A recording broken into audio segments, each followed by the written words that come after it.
Is it the beginning of the end of Ashok Gehlot government in Rajasthan, or the government is already dead and the preparations are on for its burial, or like a clever desert fox, could we expect Ashok Gehlot to wriggle out of the crisis? But as you rightly said, Ashok Gehlot is like a clever desert fox. Had it been any other chief minister from any other party with the kind of layout that is there on the chessboard, Ashok Gehlot would have been booted out by now. But he has held on so far. I see the whole thing heading towards a collapse of Mr. Ashok Gehlot government. Yeah, we will come back to that. I just want to refer we have the advantage of Rajagopalan here. We want to bring another issue here. Rajagopalan, do you see a certain pattern in which the state governments opposed to the center are treated? I mean, it could be politics, but it's interesting to see that. What I'm referring to is what happened in Goa, followed by Karnataka, Madhya Pradesh. Briefly, you also referred to Maharashtra. In all these places, we see one-sided migration of MLAs from Congress to BJP, or expressing desire, or with charges of horse trading. What's happening? How do you see this pattern? You talked about the past, Srinivasan. I will speak about the future. The Jharkhand government is in tattering because the chief minister and the real contender of the chief minister, like Sachin Pilot, there is one Singh-Dev there. And that Singh-Dev is not in talking terms with the chief minister. Then come to Jharkhand. Jharkhand is also tattering. So you have mentioned 5 states. I am giving you 2 states, total 7 states. 7 states. There are many pilots. There are many Ashok Gehlots. There are many Vasundhara Raje Scindias and Shekhavats. But to come to the nutshell, you asked the question, but every state comparison is different, and we can't put apples and oranges at the same level. The reason being, पांचों अंगुली बराबर नहीं है, पांचों अंगुली में अलग अलग चीज है. 5 fingers are not equal. So the Maharashtra politics is different. Okay, this Rajasthan politics is totally different. And now come to the point of your questioning me about the Maharashtra pattern and the Goa pattern. Yes, for all that engineering was done by Mr. Amit Shah. I have to openly say we must give him credit, because his rule is that he wants to demolish opposition. As it's a national ramification. I'm telling you, Rajasthan crisis is going to have a major national ramification. The reason being, Mr. Modi and Mr. Amit Shah will circumvent any amount of this defection or anti-defection law, whatever that. They found a new way. In Rajya Sabha, Srinivasan very well, the Samajwadi Party MP resigned and he became a BJP MP. BJP strength increased. They choose the state where they are strong. They encourage defection. So it's a deep-rooted, a system to overcome or circumvent the anti-defection law. Similarly, in Rajasthan also, I expect many surprises in another 2 or 3 days. That is the daily input I am giving. Even Sandeepan may be in a shock. Very 2-3 days later, wait and see. Something is cooking up at the top level. When Mr. Sandeepan mentioned about the horse trading and also MLAs may be arrested of Sachin Pilot, I give you a counter to that. There are shocking news for the Ashok Gehlot in another 1 week's time. I am telling to the federal viewers. Okay. Sandeepan, this is getting interesting now. So it appears that, the game is still on and we could see more executive action, probably what he is referring to, besides the politics which is going behind the scenes and what we see in front of us. But the question is, Rajagopal referred to a very important point. I think we need to discuss that briefly. Is the anti-defection law over? Should it be buried now? Because we see all these 5-6 instances. Actually, it's not required anymore. Is it a time has come where they should say it should not be in the statute books, or we should go back and completely review it? Well, I think the anti-defection law should now be called make money law, because it is so profitable for every MLA who's in the opposition. You know, as we were discussing earlier some time back, and you win on the BJP ticket, what do you get? Maybe you become an MLA. Later on, maybe you become a minister in the government. But if you are in the opposition and if the BJP decides to topple the government, there is so much more to gain. So I believe this should be called make money law, make and gain from legal defections but jokes apart, I think this has become completely irrelevant. It should be abolished. The spirit of the law has been completely violated. We have seen this happening in Arunachal Pradesh, where the entire Congress party shifted en masse to the BJP. We have seen it happening in Goa. We have seen it happening in Karnataka. We see it happening every day in Gujarat. We have seen it happening in Madhya Pradesh. We are seeing it happening in Rajasthan, where, as I suggested, we don't know who's in whose camp. I mean, Mr. Rajagopalan is right that there might be a few surprises, because I know, for instance, that there are at least 6-7 pilot loyalists who are sitting in Gehlot's camp, and these 5-6 supporters were basically the architects of this entire revolt. And suddenly, I don't know for what reason, but they went and they sort of left Manesar and went to Gehlot's camp. And there is no guarantee that tomorrow they might not go back to pilot's camp. So there are at least 7 who I know personally who are waiting for an opportunity for the lockdown to end. Lockdown in the sense that they're sitting in a hotel where Gehlot's people are guarding the locks and the gates. That is Gehlot's lockdown. Gehlot's lockdown, not national lockdown. Gehlot's lockdown. So they're waiting for that to open. So the anti-defection law is a complete joke now. It is and the BJP has found new ways to sort of circumvent it. And there's this new philosophy which says that why contest on the BJP ticket? Contest on the opposition ticket.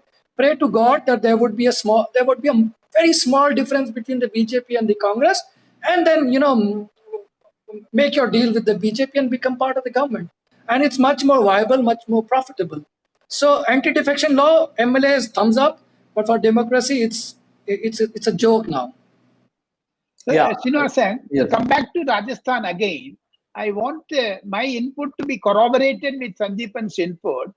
There is going to be a surprise in Rajasthan Congress. That is what one CWC member told me this morning. Will CP Joshi be the common candidate, Sandeepan? Well, we discussed this 4-5 days ago. There is a possibility of a consensus candidate, but CP Joshi. There you come. But the problem is it might not be CP Joshi.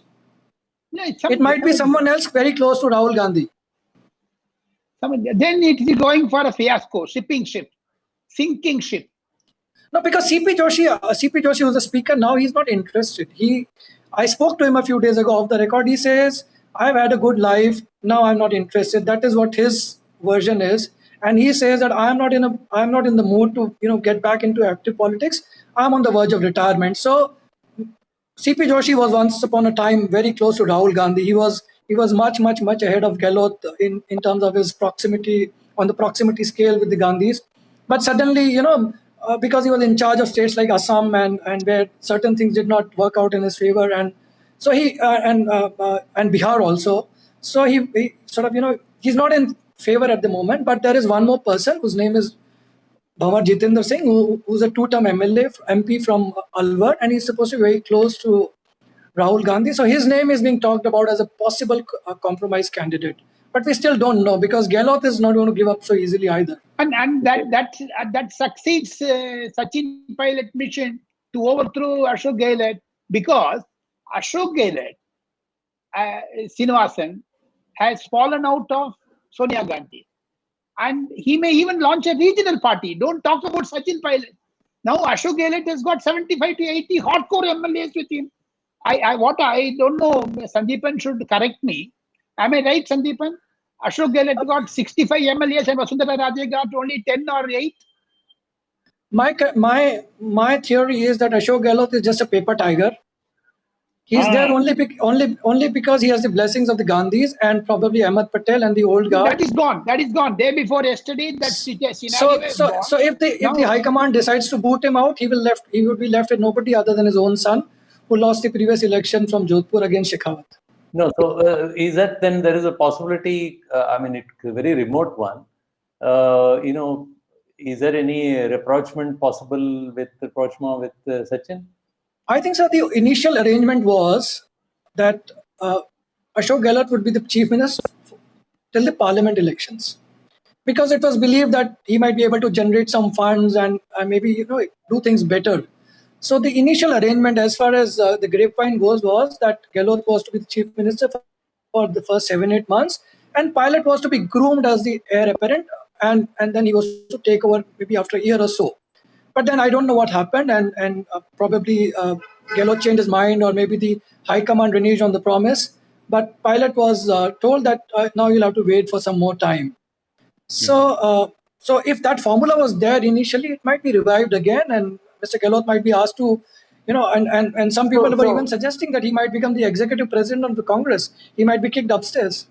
So everything is possible at the moment. So here is an interesting point here. I'm referring back to what Rajagopal was saying. Now, I want to ask another thing for the benefit of federal viewers, because he is in ground zero, Sandeepan. Now I am in Delhi. If we both merge certain things, in these 21 days, what is the role of Mr. Governor in these 21 days? Do you, or from Delhi input, I will give it to you to the benefit of federal viewers. Congress has a massive plan. Similarly, Congress is also in a way in touch with the governor, and governor is acting to the tune of Congress. That is what I hear from one CWC member. What does it mean? Is it correct? Well, I really don't know if Kalraj Mishra is in cahoots with the Congress, because so far as we know, he's trying to delay the session because the BJP doesn't have the numbers, and he's trying to buy time for the Pilot camp and for the BJP to maybe to just to get another 3-4 persons in the Pilot camp. So and from his I don't think the Congress benefits in any way from his stance. The Congress is the net loser. The only party that benefits is the BJP. So I really don't know whether this is true, but from the evidence available, it doesn't sound very logical. Yes. But let's come and try to conclude this discussion. It appears there are wheels within wheels, and there are lots of things which is happening from the information which Sandeepan you are giving and the perspective which Rajagopalan is giving. It seems there are wheels within wheels. There are many possibilities. The game is still up. But there is one point with Rajagopalan said, it seems very valid. Is it also partly because what we are seeing from things going wrong for the Congress party, from Goa to Karnataka to Madhya Pradesh to this, and now he lists 2 more states.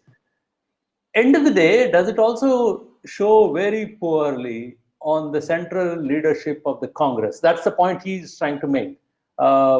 Is that where it is leading to? Rajagopalan has already made this point that it is the reason. Sandeepan, do you concur with that in any way? Sandeepan, give me 1 minute. I want to add one more addenda to what Mr. Srinivasan said. Yesterday, tweet of Mr. Rahul Gandhi that come what may, even my political career ends, I don't care. That statement, that tweet of his was not taken well by many of the Congress leaders. So you can answer with that background drop also, Sandeepan. The feeling within the Congress old guard is, and I will quote one senior leader from the Congress who I spoke with after this crisis, and I will not name him, but he said that look at the kind of people the High Command has trusted over the past 3-4 years, starting with Ashok Tawar, Jyotiraditya Scindia, Sachin Pilot. So they are saying that the High Command doesn't even know whom to trust. And all these people who they promote as the next big things in the Congress, they end up betraying them. So one, of course, is the Congress leadership at the state level doesn't trust the judgment of the High Command. So that says a lot about them. The other problem is that nobody takes, Gehlot is primarily on his own. The kind of statements he's making, I don't think that has the approval of the High Command. The way he called Pilot Nikamma and all that, that was unheard of in the state politics. Nobody had ever used such words, especially Gehlot, because Gehlot is known for measuring every word he says, and suddenly he seems to have lost it. So maybe I think the frustration is because the High Command and Gehlot are not on the same page, or maybe the Gehlot doesn't want to listen to the High Command anymore, so he's becoming a little more aggressive. He's trying to sort of sabotage any moves to ensure Pilot comes back to the Congress, which is what Priyanka Gandhi reportedly was trying. So Gehlot went out of his way to make these statements in public to ensure that there is no scope left for a Pilot to return to the Congress. So the feeling on the ground at the moment is that the regional leadership is becoming a little restless. It is worried about its own future, and it's taking its own decision without giving too much importance to the high command, because one, it doesn't trust the high command in terms of the decisions they make. Two, as you rightly pointed out, that in the middle of this crisis, Rahul Gandhi went away to some exotic location to do whatever he does whenever he's alone, and the high command doesn't. I mean, the party leadership doesn't know whether this high command would be there after a year or so or not. So they are taking sort of preemptive measures to ensure their fiefdoms are secure and they have their own future regardless of the future of the Congress. So the high command is in big trouble. Okay. That's absolutely correct. Yeah. Thank you, Rajagopalan. Thank you, Sandipan, for a very lively debate. I think we discussed lots of issues. But what seems to be coming from this is, on the one hand, you have the BJP, which, as Rajagopalan also very articulately put it out, that the whole attitude of that party seems to be, we'll get power at whatever cost it is. And the whole policy of take no prisoners, we will do what we want to. And on the other hand, you have an opposition which is a divided house where your, there's a high command is also seem to be in a kind of a disarray. That's the scenario which seems to be unfolding, and Rajasthan seems to be, just one part of the malaise. There is much bigger thing which is happening there. That's what it seems to be. One thing is very clear, perhaps not good for democracy and the state of affairs of the opposition, and perhaps not good for people of Rajasthan currently who deserve a better governance when they're going through a pandemic. Thank you very much.